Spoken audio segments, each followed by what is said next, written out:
Με το που πει το πάμε και το βλέπεις. Περίμενε, θα σου πω εγώ. Έλεξε την πάρα πολύ. Είναι το χειροκρότημα τίποτα. Είμαστε.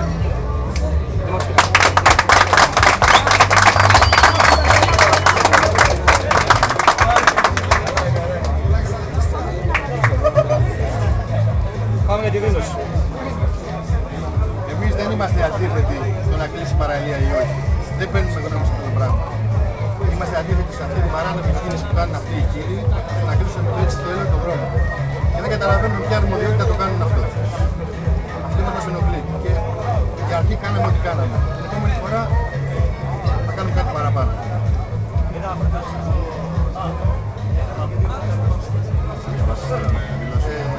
Θέλω να διαβάσω τη δήλωση. Θέλουμε να εκφράσουμε τη θλίψη μας για αυτή την υποκινούμενη και απροσδιόριστη κατάληψη γιορτή που ούτε εκείνοι ξέρουν τι είναι. Και αν ήταν γιορτή, ας την έκαναν στην πλατεία να μην ρωτήσουν και κανένα. Το μόνο που μπορεί να πετύχει είναι να δημιουργήσει προβλήματα στους συμπολίτες.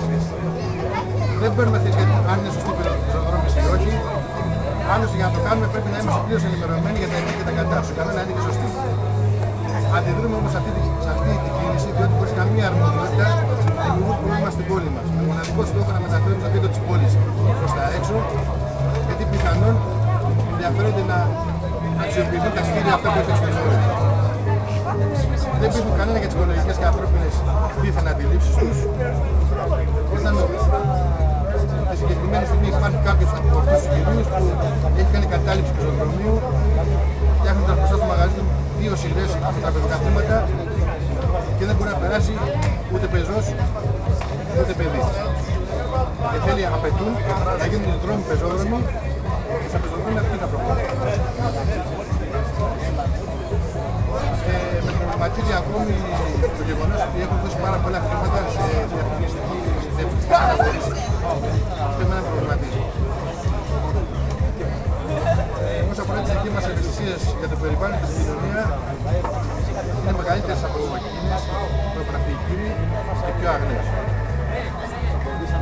Θα μας δώσουμε πάντα απέναντί τους και τις κινήσεις.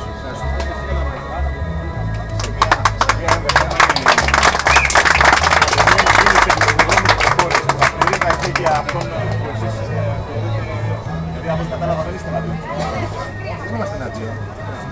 Ο σύλλογος σας θα συμμετάσχει ενεργά θετικά αυτή τη φορά σε μια ενέργεια η οποία να καλύπτει και τις δικές σας προδιαγραφές. Νομίζω πως ναι, δεν θα έχουμε κανένα πρόβλημα. Κάποτε γινόταν και έκλεινε η παραλία 3 ώρες νομίζω κάθε βράδυ. Δεν θα μπορούσε να γίνει και τώρα. Είναι οργανωμένο. Να υπάρχει ο πάνω δρόμος υπερθυμού, να είναι ρηφής κατεύθυνσης, μπορεί να παρκάνουν τα αυτοκίνητα, δεν μην ενοχλείται κανένας. Ήταν ωραία το κείμενο. Αν κάτι τέτοιο γίνει και τώρα δεν θα έχουμε κανένα πρόβλημα. Αλλά όχι από οποιονδήποτε επειδή εξυπηρετεί κάποια συμφέροντα.